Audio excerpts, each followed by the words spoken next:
მოგესალმებით მეგობრებო, მიმდინარე ვიდეოში მინდა შემოგთავაზოთ 5 ტესტური დავალება შედგენილი საქართველოს კონსტიტუციიდან. ცალკე გამოვყავი აღნიშნული ტესტების ერთ ვიდეოს შემოთავაზება გამომდინარე იქიდან, რომ საქართველოს კონსტიტუციიდან შედგენილი ტესტები არის ის ბაზისური ნაწილი, რომელიც შესული არის ნებისმიერი სპეციალიზაციის ყველა მიმართულებით გამოცდებზე. საუბარი მაქვს ადვოკატთა საკვალიფიკაციო გამოცდებზე, როგორც სისხლის სამოქალაქო საერთო სპეციალიზაციის მიმართულებით, იქნება ეს პროკურატურის მიმართულებით გამოცდები, ფინანსურის საგამოძიებო სამსახურებისთვის გამოცხადებული მისაღები გამოცდები და ასე შემდეგ. ერთი სიტყვით, ვინაიდან არის ის ბაზისური ნაწილი, რომელიც ყველა შემთხვევაში თქვენ მოგეთხოვებათ, რომ გამოცდის ჩაბარების შემთხვევაში კარგად იცოდეთ, სწორედ ამის გათვალისწინებით მე ცალ-ცალკე 5 ტესტურ დავალებებად შემოგთავაზებთ ამ მიმართულებით ტესტებსაც. დავიწყოთ პირველი ტესტური დავალებით. რუსეთის ფედერაციამ სადაო გახადა კავკასიონის ქედის ჩრდილოეთით მდებარე საქართველოს სახელმწიფო ტერიტორიის იმ ნაწილის კუთვნების საკითხი, რომელიც 1991 წლის 21 დეკემბრის მდგომარეობით აღიარებულ საქართველოს სახელმწიფო საზღვრებში შედიოდა. ქართულ მხარეს რუსეთის ფედერაციამ სადაო ტერიტორიის დათმობა და შესაბამისად სუვერენიტეტის მართვის გადაცემა მოითხოვა. სანაცვლოდ რუსეთის ფედერაციამ საქართველოს 750 მილიონი ამერიკული დოლარის გადახდისა და მის მიერ მანამდე თვითგამოცხადებული რეგიონების აღიარების უკან გამოთხოვის პირობა დადო. ქართული მხარე დათანხმდა შეთავაზებას. ორ მხარეს შორის ხელშეკრულება გაფორმდა, რომლის შესაბამისად საქართველომ თანხა მიიღო, ხოლო რუსეთმა აღიარება უკან გაითხოვა. კითხვა არის შემდეგი: საქართველოს კონსტიტუციის თანახმად შეესაბამება თუ არა საქართველოს სახელმწიფო მოქმედება კანონმდებლობას? ვარიანტია: არა, რადგან საქართველოს უფლება არ აქვს საკუთარი სასაზღვრო ტერიტორია მეზობელ სახელმწიფოზე გაასხვისოს, რაც შეეხება საჰაერო და საზღვაო ტერიტორიებს, მათზე აკრძალვა არ ვრცელდება. ვარიანტია: არა, რადგან საქართველოს უფლება არ აქვს საკუთარი ტერიტორია გაასხვისოს, თუნდაც ამაზე მეზობელი სახელმწიფო ხელშეკრულებით თანახმა იყოს. მესამე ვარიანტია: დიახ, რადგან საქართველოს უფლება აქვს ორმხრივი შეთანხმებით ნებისმიერ სახელმწიფოზე გაასხვისოს კუთვნილი ტერიტორიის ნაწილი და ბოლო ვარიანტია: დიახ, რადგან საქართველოს უფლება აქვს ორმხრივი შეთანხმებით მხოლოდ მეზობელ სახელმწიფოზე გაასხვისოს კუთვნილი ტერიტორიის ნაწილი. ეხლა პასუხი არის ძალზედ მარტივი, იქნება ვარიანტი გამომდინარე საქართველოს კონსტიტუციის პირველი მუხლის მეორე პუნქტიდან, რომლის თანახმად საქართველოს სახელმწიფო ტერიტორია განსაზღვრულია 1991 წლის 21 დეკემბრის მდგომარეობით. საქართველოს ტერიტორიული მთლიანობა და სახელმწიფო საზღვრის ხელშეუხებლობა დადასტურებულია საქართველოს კონსტიტუციით და კანონებით, აღიარებულია სახელმწიფოთა მსოფლიო თანამეგობრობისა და საერთაშორისო ორგანიზაციების მიერ. სახელმწიფო ტერიტორიის გასხვისება აკრძალულია. პირდაპირ გვიწერია, რომ ნებისმიერი პირობა დადების მიუხედავად, ეხლა მეორე მხარე იქნება თანახმა, ამითი სახელმწიფო სხვა მიმართულებით იხეირებს თუ არა, არსებით მნიშვნელობა რა თქმა უნდა არ აქვს, როგორც კი სახელმწიფო ტერიტორიის გასხვისების საკითხი დადგება, იმთავითვე იმპერატიულად კონსტიტუცია ამბობს, რომ აღნიშნული არის აკრძალული. შესაბამისად, როგორც უკვე აღვნიშნეთ, აქ სწორი პასუხი გვექნება ვარიანტი. გადავიდეთ მეორე ტესტური დავალების განხილვაზე. კონსტიტუციის სრული დაცვით აუცილებელი საზოგადოებრივი საჭიროებიდან გამომდინარე, კერძოდ თბილისის შემოვლითი გზის გასაყვანად დ-გობრონიძეს ჩამოერთო საკუთრება. მას წინასწარ მიეცა სამართლიანი ანაზღაურება. 2024 წლის ბოლოს საჯარო სამართლის იურიდიული პირის შემოსავლების სამსახურის შესაბამისმა საგადასახადო ორგანომ გობრონიძეს აღნიშნული ანაზღაურების გზით მიღებული შემოსავალი წლის ერთობლივ შემოსავალში ჩაუთვალა. შესაბამისად, საგადასახადო კოდექსიდან გამომდინარე, გადასახადის გადახდა დააკისრა. კითხვა არის შემდეგი: საქართველოს კონსტიტუციიდან გამომდინარე, სწორად იმოქმედა თუ არა საგადასახადო ორგანო? ვარიანტია: არა რადგან გადასახადის და ანგარიშებისას შემოსავლის ოდენობა მხედველობაში არ მიიღება. B ვარიანტია არა რადგან აღნიშნულ შემთხვევაში მიღებული ანაზღაურება თავისუფლდება ყოველგვარი გადასახადისაგან. G ვარიანტია დიახ რადგან გადასახადის გათავისუფლება რეგულირდება საგადასახადო კოდექსით და არა საქართველოს კონსტიტუციით. და D ვარიანტია დიახ რადგან წლის ერთობლივი შემოსავლის გადასახადის გადახდა საქართველოს ყოველი მოქალაქის მოვალეობა არის. ეხლა აქ მეგობრებო, ზოგადად ჩვენ უნდა ვისაუბროთ კონსტიტუციის მე-19 მუხლზე, რომელითაც რეგლამენტირებულია საკუთრების უფლება და ასევე 2-20 სიტყვით შევეხებით აუცილებელი საზოგადოებრივი საჭიროებისათვის საკუთრების ჩამორთმევის წესის შესახებ საქართველოს კანონს. თავად კონსტიტუციის მე-19 მუხლი გვეუბნება, რომ საკუთრებისა და მემკვიდრეობის უფლება აღიარებული და უზრუნველყოფილი არის, ხო? საჯარო ინტერესებისათვის დასაშვები არის ამ უფლების შეზღუდვა კანონით განსაზღვრულ შემთხვევებში და დადგენილი წესით. ანუ რის თქმა მინდა, რომ ეს არის აბსოლუტური უფლება, რა თქმა უნდა.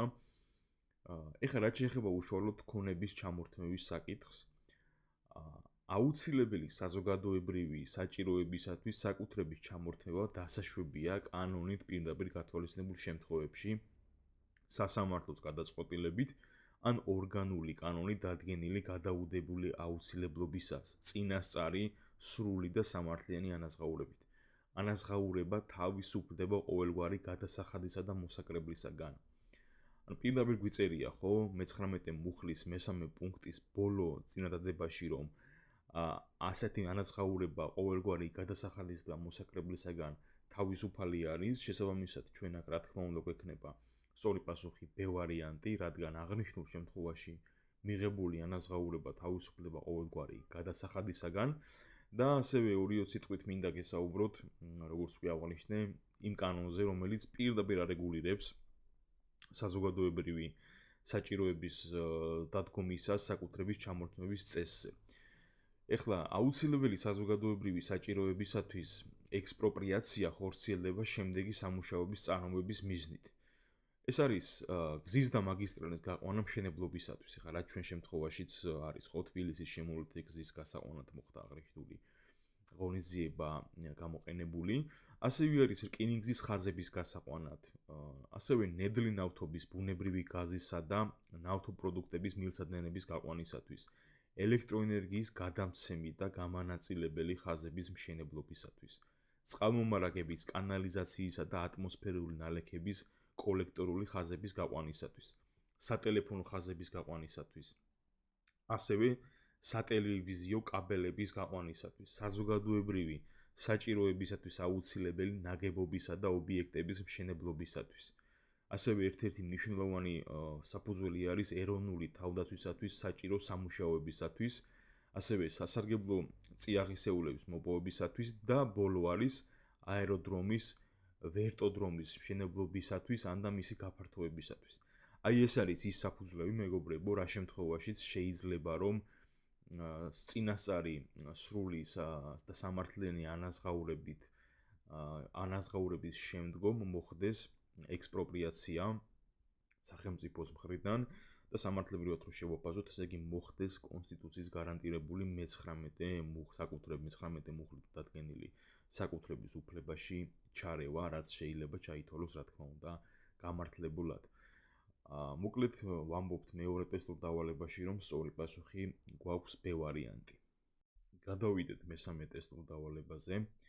ტექნოგენური კატასტროფის გამო სახელმწიფო ხელისუფლების ორგანოებისათვის კონსტიტუციურ უფლებამოსილებათა ნორმალური განხორციელების შესაძლებლობა შეუძლებელი გახდა.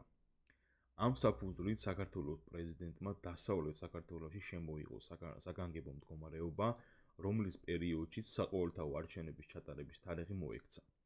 საქართველოს პარლამენტმა მიიღო გადაწყვეტილება, რომ საქართველოს აღმოსავლეთ ნაწილში ჩატარებულიყო არჩევნები. კითხვა არის, შეესაბამება თუ არა პარლამენტის გადაწყვეტილება საქართველოს კონსტიტუციას. A ვარიანტია არა რადგან თუ ქვეყნის რომელიმე ნაწილში შემოღებულია საგანგებო მდგომარეობა, საყოველთაო არჩევნები ტარდება მას შემდეგ, რაც ასეთი მდგომარეობა გაუქმდება.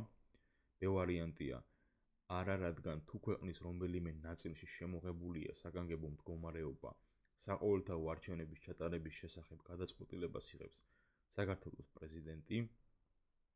გევარიანტია, დიახ, რადგან თუ ქვეყნის რომელიმე ნაწილში შემოღებულია საგანგებო მდგომარეობა, საყოველთაო არჩევნების ჩატარების შესახებ გადაწყვეტილებას იღებს საქართველოს პარლამენტი და დე ვარიანტია, დიახ, რადგან თუ ქვეყნის რომელიმე ნაწილში შემოღებულია საგანგებო მდგომარეობა, საყოველთაო არჩევნები ჩატარდება იმ რეგიონში, სადაც ამგვარი მდგომარეობა არ არის სავალდებულო. ეხლა მეგობრებო, აქ ჩვენ უნდა ვიცოდეთ კარგად კონსტიტუციის 71 მუხლი, რომელიც არეგულირებს საგანგებო და საომარ მდგომარეობას. და სანამ ზოგადად სამართლებრივ მხარეზე გადავალ, ცოდნისათვის ორი სიტყვით გეტყვით, თუ რა იგულისხმება ტექნოგენურ კატასტროფებში, ხო? ეხლა ტექნოგენური კატასტროფები ძირითადად გამოწვეული არის ადამიანის მიერ, რომელმაც ან თავადვე თავიდან თვითონვე შექმნა ტექნიკური ხარვეზებით ობიექტი, ან მისი სამუშაო წარმოებაში ჩაშვებისას, ექსპლუატაციის დროს და უშუა საბედისწერო შეცდომა. თუმცა, რა თქმა უნდა, შესაძლებელი არის ბუნებრივი მოვლენაც გახდეს ტექნოგენური კატასტროფის მიზეზი. ტექნოგენურ კატასტროფებს ძირითადად ორ ნაწილად, ორ ჯგუფად ყოფენ, ეს არის ინდუსტრიული და სატრანსპორტო. ეხლა ინდუსტრიულ ტექნოგენურ კატასტროფებს მიეკუთვნება სხვერპლით დასრულებული ავარიები, მაგალითად ატომურ ელექტროსადგურებზე. ეს არის ქიმიური მრეწველობის ქარხნებში, ნავთობზე და გაზსადენებზე და ასე შემდეგ. რაც შეეხება სატრანსპორტო ტექნოგენურ კატასტროფებს, ეს შეიძლება მოხდეს, რა თქმა უნდა, ხმელეთზე, მიწის ქვეშ, წყალზე, წყალქვეშ, ჰაერში და შესაბამისი სატრანსპორტო საშუალებების გამოყენების დროს. ინდუსტრიული ტექნოგენური კატასტროფებიდან აღიარებულია და შეფასებულია როგორც ყველაზე დიდი მსხვერპლის მომტანი მსოფლიოში. ეს იყო 1984 წლის 3 დეკემბერს ინდოეთის ქალაქ ბჰოპალში, ესეთი ქალაქი არის, მდებარე ამერიკული კონცერნის ქიმიური ქარხნიდან რამდენიმე ტონა, თუ არ ვწდები 40 ტონაზე მეტი მეთილოციამიდის ორთქლის ატმოსფეროში გაჟონა მოხდა, რის შედეგადაც იმავე დღეს დაიღუპა 3000-მდე ადამიანი, ხოლო მომდევნო წლებში სადღაც 15000 ადამიანი მოწამვლით გარდაიცვალა. აი ამსეთი საშინელი ტექნოგენური ტრაგედიის მიზეზი ის გახდა, რომ რეზერვუარი, რომელშიც რამდენიმე ათეული ტონა აი ეს აორთქლებადი სითხე ესხა, გადაცხელდა, გადახურდა, ასე რომ ვთქვათ, ვეღარ გაგრილდა და ეს მომწამლელი ნივთიერება დუღილის ტემპერატურასთან აღემატებოდა, მოხდა ავარიული გახეთქვა ამ რეზერვუარის და ატმოსფეროში გამოსული აი ამ სასიკვდილო ღრუბელმა ქარხნის სიახლოვეს მდებარე სადგურები და იქვე გაშენებული დასახლებები, სადაც ეს მომუშავე ხალხი ცხოვრობდა, მთლიანად გაანადგურა. ასევე არის რამდენიმე მნიშვნელოვანი მოვლენა ტექნოგენური კატასტროფის ირგვლივ, თუმცა ხა შორს აგვიყვანს საუბარი. უბრალოდ მინდოდა მომეყოლა იმისთვის, რომ ნახეთ როგორი მოცემულობაა მეგობრებო, როდესაც ამა თუ იმ სამართლებრივ საკითხს განვიხილავთ და ამა თუ იმ იურიდიული მნიშვნელობის ტერმინის ირგვლივ გვიწევს რაიმის დაზეპირება და მახსოვრება ყოველთვის აუცილებელია და საინტერესო არის, რომ რაღაცა ფაქტი ან მოვლენა ვიცოდეთ ამის შესახებ, რაც ჩვენს ტვინს ავტომატურად იმპულსს მისცემს, რომ გაგვახსენებინოს მარტივად. აი თუნდაც ახლა ეს ისტორია, რაც მე მოგიყევით, ხო? ერთ-ერთი იმპულსი იქნება იმისა, როდესაც თქვენ შეგვხვდება ტექნოგენური კატასტროფის გამო, მაგალითად, უпростоრე საგანგებო მდგომარეობის გამოცხადების შემთხვევა, ავტომატურად შეიძლება ის გაგახსენდეთ და სწორ პასუხამდეც მე გიყვანოთ, ასე რომ ვთქვათ. ეხლა რაც შეეხება უშუალოდ სამართლებრივ მხარეს.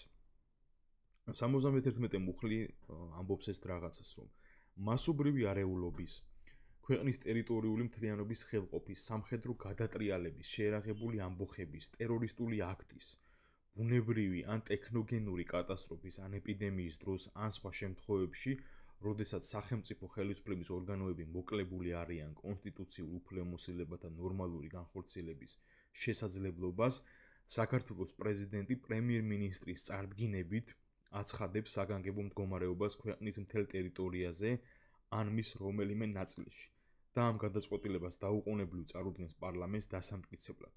გადაწყვეტილება ძალაში შედის საგანგებო მდგომარეობის გამოცხადების მომენტიდან.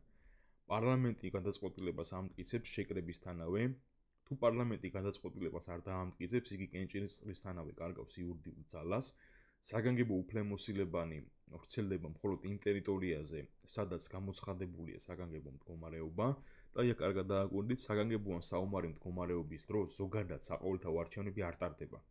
ქვეყნის რომელიმე ნაწილში საგანგებო მდგომარეობის შემოღების შემთხვევაში კი ქვეყნის დანარჩენ ტერიტორიაზე არჩევნების ჩატარების შესახებ გადაწყვეტილებას იღებს პარლამენტი. აი აქედან გამომდინარე, ჩვენ სწორი პასუხი რა თქმა უნდა გვექნება G ვარიანტი, სადაც პირდაპირ გვიწერია, რომ თუ ქვეყნის რომელიმე ნაწილში შემოღებული გვაქვს საგანგებო მდგომარეობა, საყოველთაო არჩევნების ჩატარების შესახებ გადაწყვეტილებას იღებს საქართველოს პარლამენტი. გადავიდეთ მეოთხე ტესტური დავალების განხილვაზე.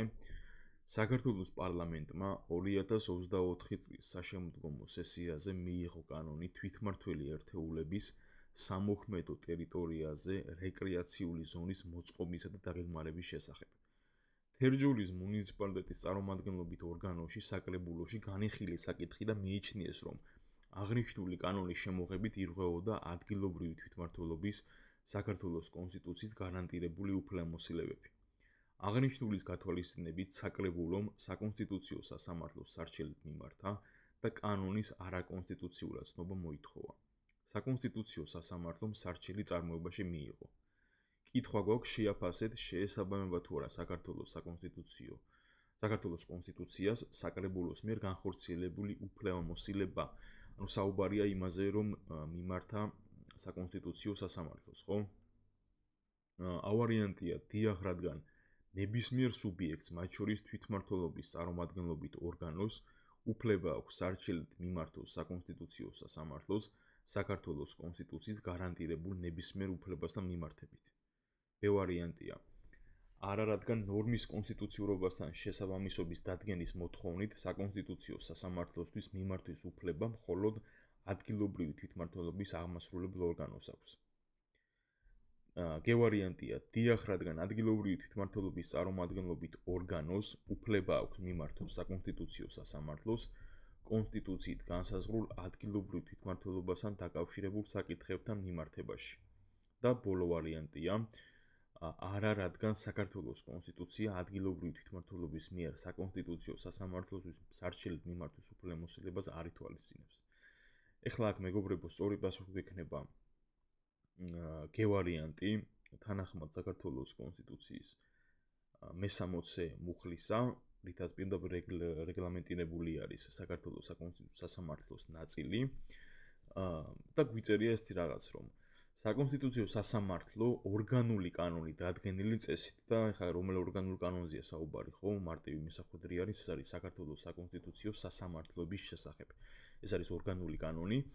აი ამ კანონი დადგენილი წესით განიხილავს მთელ რიგ საკითხებს და მათ შორის ქვეპუნქტი არის ესეთი ადგილობრივი თვითმმართველობის წარმომადგენლობითი ორგანოს სარჩელის საფუძველზე იხილავს ნორმატიული აქტის კონსტიტუციურობას კონსტიტუციის მე-9 თავთან მიმართებით. მე-9 თავი კი გეტყვით, რომ მთლიანად ადგილობრივ თვითმმართველობას ეთმობა. შესაბამისად, ჩვენ როგორც უკვე ვთქვით, სწორი პასუხი გვექნება G ვარიანტი, რადგან ამგვარი საკითხის დაყენების სარჩელო მოთხოვნით მიმართვის უფლება თვითმმართველობის ორგანოს ამ შემთხვევაში ჰქონდა, ხო? გადავიდეთ მეხუთე ტესტურ დავალებაზე და დღევანდელი ამ ვიდეოში ბოლო ტესტურ დავალების განხილვაზე. ქვეყანაში პანდემიის COVID-19 ვირუსის გამო შექმნილი ეკონომიკური კრიზისის მიზეზით საქართველოს მთავრობამ გამოსცა ბრძანება იმისათვის, რომ ფინანსთა სამინისტროს სხვა სახელმწიფო უწყებებთან ერთად წინა წლის საბიუჯეტო სახსრების ოდენობასთან შედარებით საქართველოს პარლამენტისთვისაც შეემცირებინა მიმდინარე ხარჯები. საქართველოს პარლამენტი მთავრობის წინააღმდეგ წავიდა და მიღებული გადაწყვეტილება გააპროტესტა. კითხვა არის საქართველოს კონსტიტუციის თანახმად შეაფასეთ სწორია თუ არა პარლამენტისა და მთავრობის გადაწყვეტილებები. A ვარიანტია მთავრობის გადაწყვეტილება სწორია, ხოლო პარლამენტის არა, რადგან სახელმწიფო ბიუჯეტში პარლამენტისთვის განკუთვნილი მიმდინარე სახსრების შემცირება შესაბამისი საფუძვლის არსებობისას დასაშვებია. B ვარიანტია მთავრობის გადაწყვეტილება სწორია, ხოლო პარლამენტის არა, რადგან სახელმწიფო ბიუჯეტში პარლამენტისთვის განკუთვნილი მიმდინარე სახსრების შემცირება პანდემიის საფუძვლით დასაშვებია.